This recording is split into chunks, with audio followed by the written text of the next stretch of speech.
ভগবত নাম। ভক্তরা তো সহ্য করে কেন? সহ্য করার সামর্থ্য, আপনি ভাবুন, আমি বারবার এই কথাটা বলি, আপনি কারো মুখে একটু থুতু ফেলে দিচ্ছেন, সে যদি বসে আপনার দিকে হেসে দেখে, আপনার তাকে কি মনে হবে? পাগল মনে হবে। কেন বলুন তো? তার মতো সহ্য ক্ষমতা আপনার মধ্যে নেই। একটি ভক্তকে আপনি 5 বার গালাগালি করুন, ভক্ত চুপ থাকবে। কেন? তার মধ্যে একটি পাওয়ার আছে। কি পাওয়ার? সহ্য, ধৈর্যবান। কিন্তু যারা ভগবত মার্গে নেই, আপনি এটা তাকে কিছু বলে দিন না, সে আপনার একটার জায়গায় 50টা শোনাবে। কেন? তার মধ্যে কি নেই? সহ্য বল নেই, ধৈর্যবান নয় সে। ভক্ত ধৈর্যবান হয়, আর ধৈর্যবানই হচ্ছে সব থেকে বড় বল। আর সেটা কোথা থেকে আসে? ভগবানের নাম জপে আসে, সাধু সন্তের বাণীতে আসে। আপনারা যত সাধু সন্তের বাণী শুনবেন, বাণীকে ধারণ করার চেষ্টা করবেন এবং নাম জপ করবেন,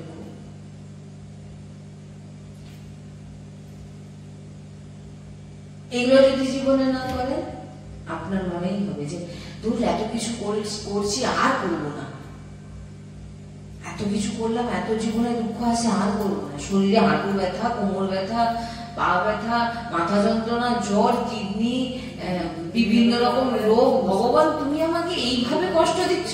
ভাই, তোমাকে ভগবান যদি, গুরুজি বলে আমাকে যদি কিডনি ফেরত দিয়েও দেয়, ধরুন কি নতুন কিডনি আমি লাগিয়েও নি, তাহলেও কি আমি অমর হব? মৃত্যু কিন্তু আমার হবে, এটা একেবারে জেনে নিতে হবে, বাস্তব। মৃত্যু আমার হবে। তাহলে ওই জন্য গুরুজি বলছে না, 2টো কিডনি নষ্ট। কত ভক্ত আছে গুরুজিকে বলছেন আমি কিডনি দেবো, আমি কি? গুরুজি বলেন না, যিনি এই দেহ রচনা করেছেন এবং এই যে যা কর্ম, তিনাদের কি পাপ শক্তি নেই?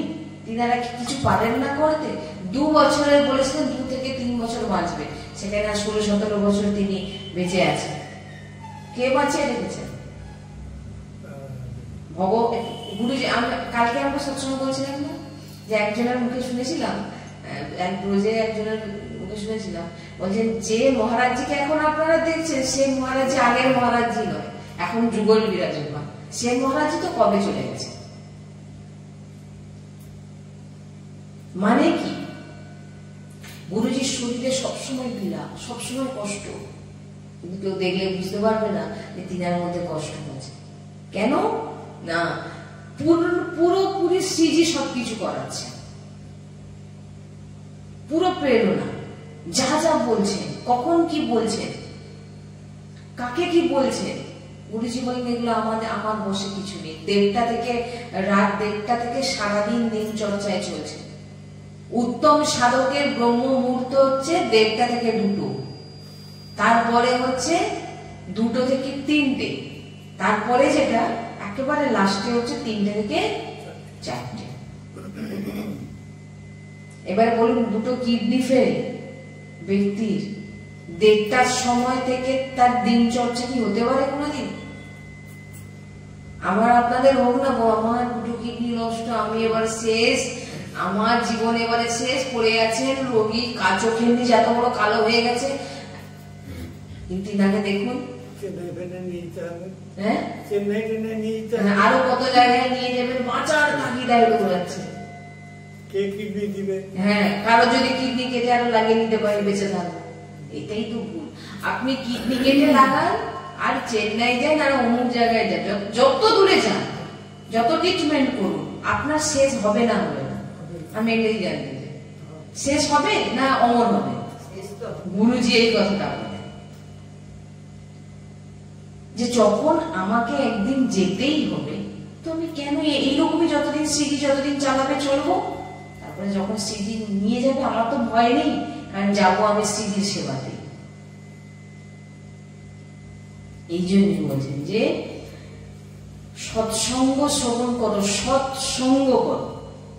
আর যত সাইডে অসৎসঙ্গ আছে না, আপনার এই দুঃখ, যে ভগবান কানকে এমন একটি জিনিস দিয়েছেন, নেত্র অক্ষে দেখুন, এই যে আমাদের ইন্দ্রিয়গুলোর মধ্যে সবের প্রতিক্রিয়া আছে।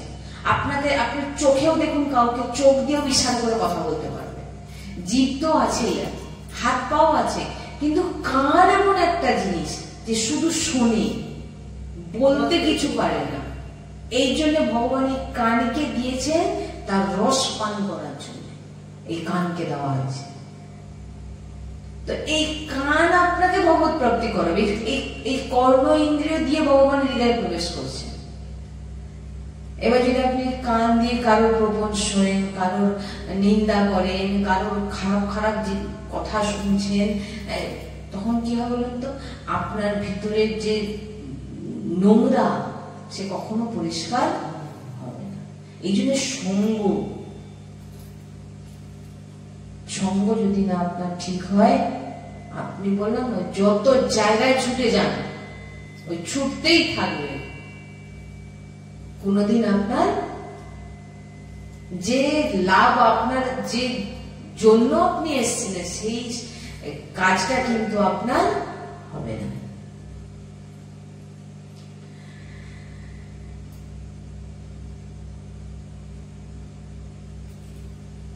এই জন্য বলছেন যে এখন তোমার একটাই কাজ, আর এই কথাগুলো, এই যে আলোচনা হচ্ছে, এই আলোচনাগুলো যখন আপনি শুনবেন, আপনার ভিতর থেকে যে বিবেক জাগ্রত হবে যে না সত্যি তো, আমি যখন কাঁদছি, বা আমি যখন দুঃখ পাচ্ছি, বা আমি যখন কষ্ট পাচ্ছি, বা আমার শারীরিক পীড়া হচ্ছে, এটা কিন্তু আমাকে কেউ দিচ্ছে না, এটা আমার কর্ম।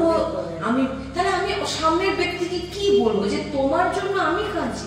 কোন ব্যক্তিকে কেউ কখনো কাঁদাতে পারে নিজের যদি কর্ম ঠিক না থাকে? হয়তো আপনি এখন কিছু করছেন না, আমি মানছি, গুরুজি বলছেন আমি মানছি, কিন্তু আপনার সেই যে কর্ম আপনাকে এখন এসে ভোগাবে। এই জন্য সৎসঙ্গ শুনুন, নাম জপ করুন, নাম জপেই এমন পাওয়ার যে আপনাকে সহ্য করার ক্ষমতা আপনাকে দেবে। অনেক কথা আপনাকে বলা হবে, আপনি সেটা চুপ করে থাকার মধ্যে যে বল আছে না, ও যদি বলেন তোমার কর্মফল তুমি ভোগ করে নিচ্ছ, রাধা রাধা রাধা রাধা রাধা রাধা রাধা রাধা করছো, আপনাকে কেউ গালাগালি করছে, সে তার কর্ম করে যাচ্ছে। আপনি যদি প্রতিক্রিয়া করে দেন, আপনার আবার নতুন কর্ম হয়ে গেল, আপনি রাধা রাধা রাধা রাধা বলাটা কাটিয়ে দিলেন। এই যে আপনার চুপ সামনের ব্যক্তিকে ধ্বংস করে দেবে। কি বললেন? সামনের ব্যক্তিকে ধ্বংস করে দেওয়ার, আপনি যে কর্ম আপনার ছিল সেটা আপনার ভোগ হয়ে গেল, আর এই নাম আপনাকে সেটাকে সহ্য করিয়ে দিল। কারণ নামেরই সামর্থ্য আছে যে আপনাকে ধৈর্যবান। আপনাকে একটা কথা বলে নিজে কোনো কন্ট্রোলই নেই, কেউ একটা কথা বললো তার সঙ্গে ঝগড়া করছে, এটা আমাদের ভক্তের চরিত্র, এটা হয় না। আর যখন তিলক থাকবে, গলায় কঞ্চি থাকবে, আপনি কাউকে কখনো গালাগালি করতে পারবেন না। কেন পারবেন না? আপনি যখন কাউকে গালাগালি দেন, আপনাকে কেউ গালাগালি দেবে না। গালাগালিটা কাকে দেবে বলুন তো? আপনার ইষ্টকে দেবে। দেখো না কিরকম ভক্ত সেজেছে, বলবে কি বলবে না? দেখো না কিরকম ভক্ত সেজে কিরকম ঝগড়া করছে, তার মানেটা কাকে গালাগালি করছে? ইষ্টকে। তখন কিন্তু আরো বেশি অপরাধ। গুরুজি এই জন্য বলছেন ভক্তি কি জিনিস বোঝো, ভক্তি কি আগে জানো। নিজেকে ভক্ত বলার আগে ভক্তদের চরিত্র পড়ো, ভক্তদের চরিত্র শোনো, ভক্তের চরিত্র কেমন হওয়া উচিত, তবেই না তুমি নিজেকে ভক্ত বলবে। আর ভক্তকে কখনো কেউ নিজেকে বলে না, নিজেকে তো বলে পতিত। পিওর ভক্ত যে হয় সে নিজেকে কি বলে? আমি পতিত।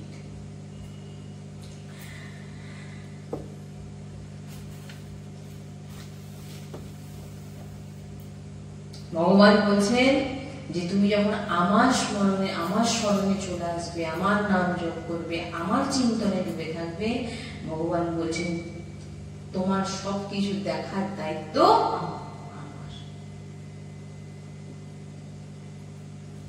সাধু সন্তের চরিত্র, ভক্তের চরিত্র কেমন হয় জানেন? পুরীতে মাধব দাসজি, বাবা মাধব দাসজি, তিনি অনেক বড় সন্ত হয়েছেন। তিনি সাধু সন্তের একটি থেকে তিনারা মাধুগিরি করে পান, আর মাধুগিরি করে যেটাই পাবেন সেটা জগন্নাথ ভগবানকে ভোগ দেখিয়ে পাবেন। ভগবানকে ভোগ দেখিয়ে যে জিনিস পাবেন সেটা কিন্তু পাপ গ্রহণ করছেন। কেউ বলতে পারে আমি ভেজিটেবল খাই, আমি নিরামিষ খাই, নিরামিষ খেতে পারো, কিন্তু তুমি প্রসাদ পাও না, ওটা কিন্তু পাপ, ভগবান গীতাতে বলেছেন।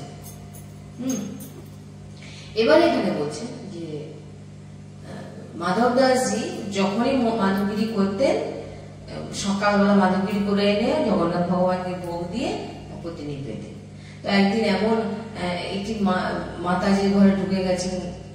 দেখুন ভক্তের চরিত্র কেমন হয়। ভক্ত সবসময় সবার মঙ্গল করে, সন্ত সবসময় সবার মঙ্গল করে, কখনো তার খারাপ চায় না।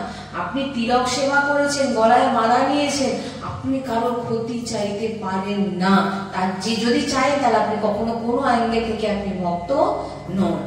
মাধব দাসজি মাধবগিরি করতে গেছে, মা ভিক্ষান দেননি। এবারে ভিতরে মানে ঘরে ঝগড়া টগড়া চলছিল, তিনি এখন ঘরে নেতা দিচ্ছিলেন, মানে ওটাকে কি বলে, মুড়ছিলেন। এখন সেই কাপড় মোছাটা বলে দেখো সকালবেলায় চলেছে বলে বলে মানে নিবে তাই সেই নেতাটাকে ছুঁড়ে মেরেছে, মাধব দাসজির হাতে এসে পড়েছে। মাধব দাসজি বলছেন যেমন জগন্নাথজির ইচ্ছে, তিনি ওটা নিয়ে চলে গেছেন। এইবারে চিন্তা করছেন এটা তো জগন্নাথজিকে ভোগ দেখানো যাবে না। আর সাধু সন্ত বৈষ্ণব কোন ধামে যখন কেউ কিছু দেয়, দান করে, তার যে কোনো রকম মঙ্গল কিন্তু যে জায়গায় দিচ্ছে সে কিন্তু করবে, এটা জেনে নিন।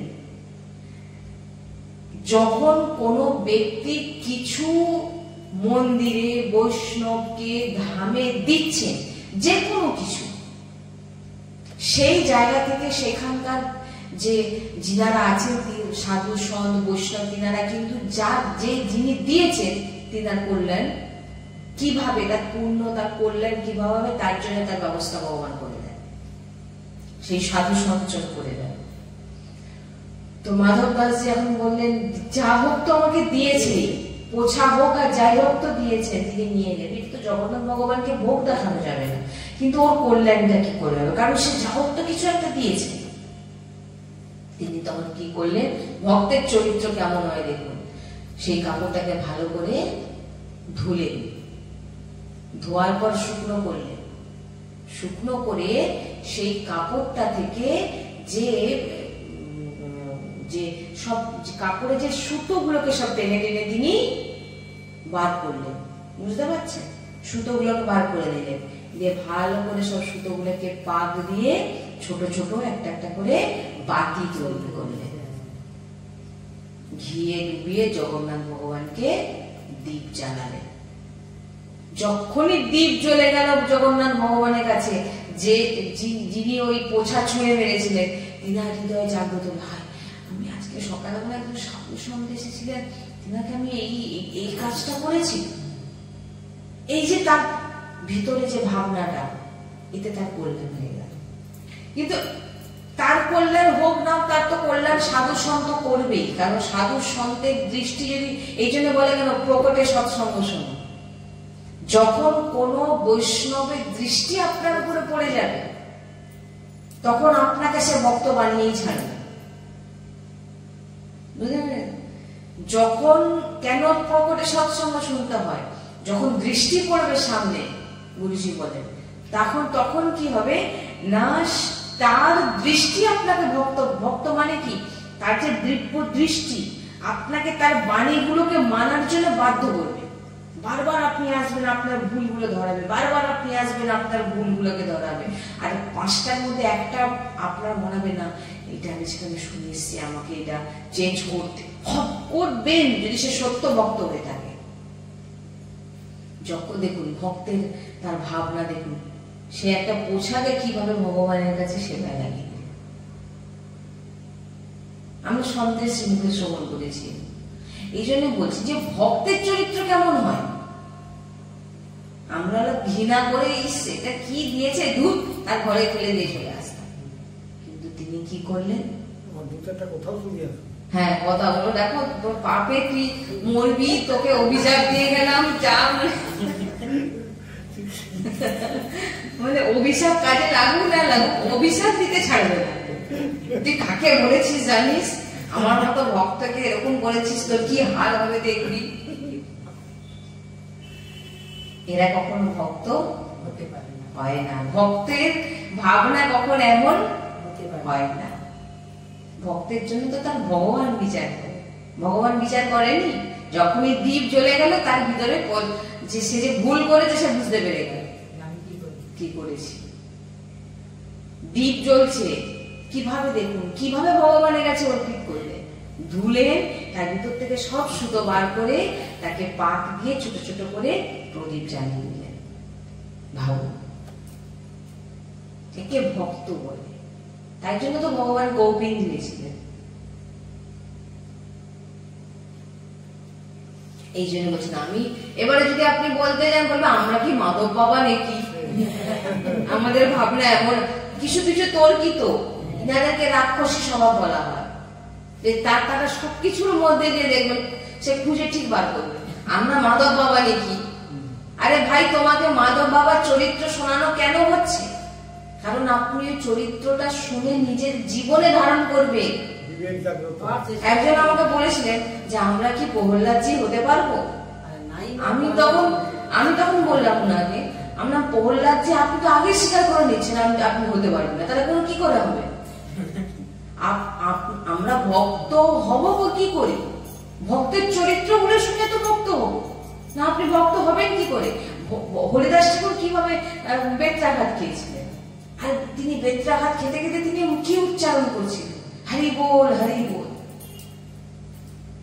কত এরকম ভক্ত চরিত্র, যেসব এই ভক্তমালের জন্য অধ্যয়ন করতে হয়। ভক্তমাল যখন পড়বেন সেখানে তার মধ্যে সবকিছু আছে। ভক্ত চরিত্র যখন যতক্ষণ না আপনি শুনবেন, প্রহ্লাদজিকে এত অত্যাচার করছেন, প্রহ্লাদজি কি বলছেন, হরি বল হরি বল হরি বল। বলছেন যে ভগবান আজও থামের মধ্যে আছে, কিন্তু প্রকট করার জন্য প্রহ্লাদজি নেই। বলবেন আমি কি মাধব দাসজি নাকি, আমার ভাবনা এরকম হবে, আমি কি প্রহ্লাদজি নাকি, কেন তুমি হবে না? একজন দেখলে সে বলে দিল না, আমরা কি আর মীরাবাইয়ের মতো হতে পারবো? বলে তোমার ভাবনাই তো তোমাকে হতে দেবে না কোনোদিন। তুমিও বলো মেরে তো গিরধার গোপাল দুঃশোনা কই, আমার গিরিধারী ছাড়া আমার কেউ নেই। কিন্তু না, গিরিধারীও আমার, আর পরিবারের সবাই যে আছে আমার, এবং আমার দেহটাও আমার। তাহলে কি করে হবে? দেহটা কি আমার? সে ভাবছে তো আমার, কিন্তু তার চুলও কবে পেকে যাচ্ছে সে জানে না।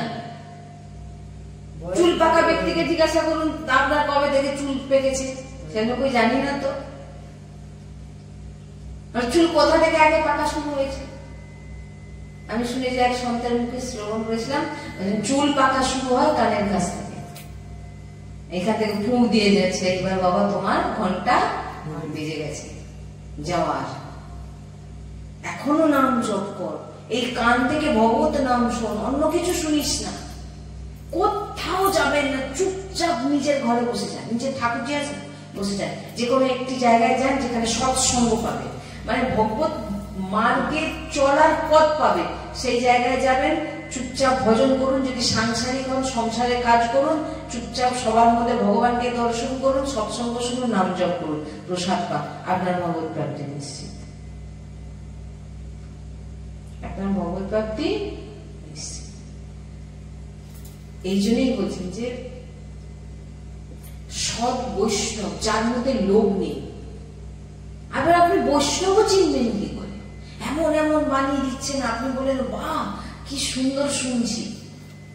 যদি তার মধ্যে লোভ থাকে, যদি তার মধ্যে কাম ক্রোধ এই সমস্ত জিনিস যদি থাকে, এবং সে গলা ভর্তি এই স্বভাবগুলো আছে, আর বেদ কণ্ঠস্থ করে নিয়েছে, কোনো লাভ হবে না।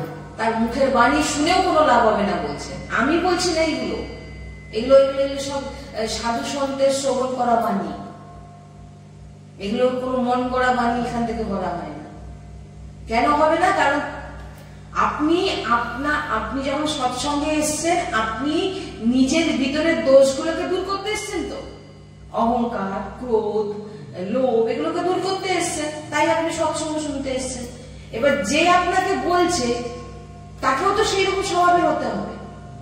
সে যদি সে স্বভাবের না হয়, তো তার প্রত্যেক কোনো বাণীর এফেক্ট আপনার উপরে হবে না। এগুলো গুরুজি বলছেন আগে নিজের আচরণে আনো, তারপরে প্রবচন দিতে বসো। হ্যাঁ, আগে তুমি গুরুজি রাধা বাবার কাছে গুরুজি গেছে, ভাইজি মহারাজের কাছে, বলছেন কিসের জন্য এসছো? ভাইজি মহারাজ অনেক সহযোগী। ভাইজি মহারাজ বলছেন কিসের, গুরুজিকে বলছেন কিসের জন্য এসছো এখানে? গুরুজি তখন সবে বৃন্দাবনে এসছেন। বলেন আমি কৃষ্ণকে প্রাপ্তি করতে চাই। মানে চশমাটাকে নামিয়ে বলেন আগে নিজে কৃষ্ণ হও, কারণ কৃষ্ণ তুমি নিজে, কৃষ্ণ তুমি, সেটা তুমি জানো কি? কৃষ্ণ যে তুমি, সেটা বুঝবেন কি করে? সেটা তো জানেনই না। হ্যাঁ, গুরু সন্তের সঙ্গ না করলে আপনি এই জিনিস জানতে পারবেন না যে কৃষ্ণ তুমি। বলে কত নাম জপ করো, কৃষ্ণকে জানবে। প্রত্যেক দিন 3 লক্ষ 4 লক্ষ করে নাম জপ করো। রাধা বাবা বলছেন এটা, এক ভক্তকে বলছেন আমি কৃষ্ণকে দেখতে চাই। বলে প্রথমে বলছেন আগে প্রত্যেক দিন 3 লক্ষ করে 2 মাস নাম জপ করো, তারপর আমার কাছে আসবে, তারপর তোমার সঙ্গে কথা। না আমি এখান থেকে যে কথাগুলো বলবো তোমার মাথায় কিছু ঢুকবে না। কেন ঢুকবে না? তোমার ভ্রষ্ট বলা তোমার ভাবনা হবে, আর তোমার এতে আর অপরাধ লাগবে। কেন না তোমার মধ্যে এই কথাগুলোকে নেওয়ার মতো যে শক্তি চাই, সে শক্তিটা তোমার মধ্যে নেই। নাম জপ না থাকলে কোনো বাণী তুমি জানতে পারবে না।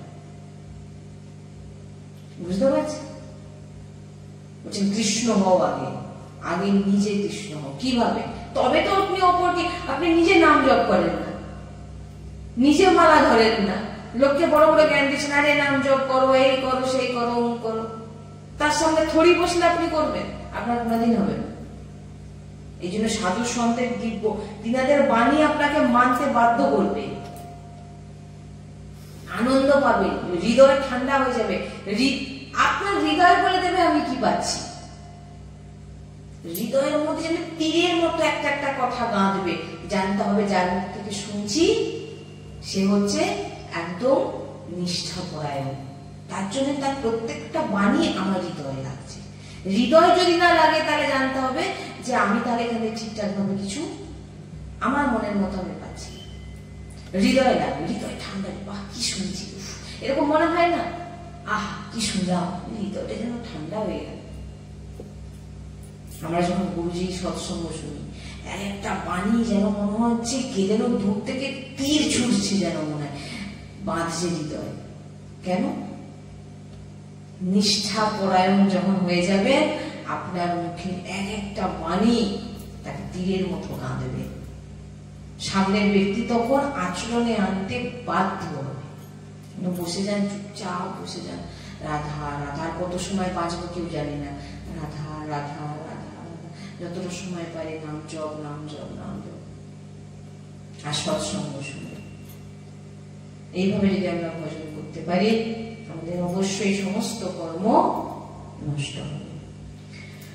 শ্রী রাধা বল্লভ লাল কি জয়, সদ্গুরুদেব ভগবান কি জয়, वृंदावन बरसाना धाम की जय, महाप्रभु श्री हरिवंश जी महाराज की जय। श्री हरिवंश। राधे राधे राधे राधे राधे राधे राधे राधे राधे। सद्गुरुदेव भगवान की जय, सद्गुरुदेव भगवान की जय, सद्गुरुदेव भगवान की जय। जय जय श्री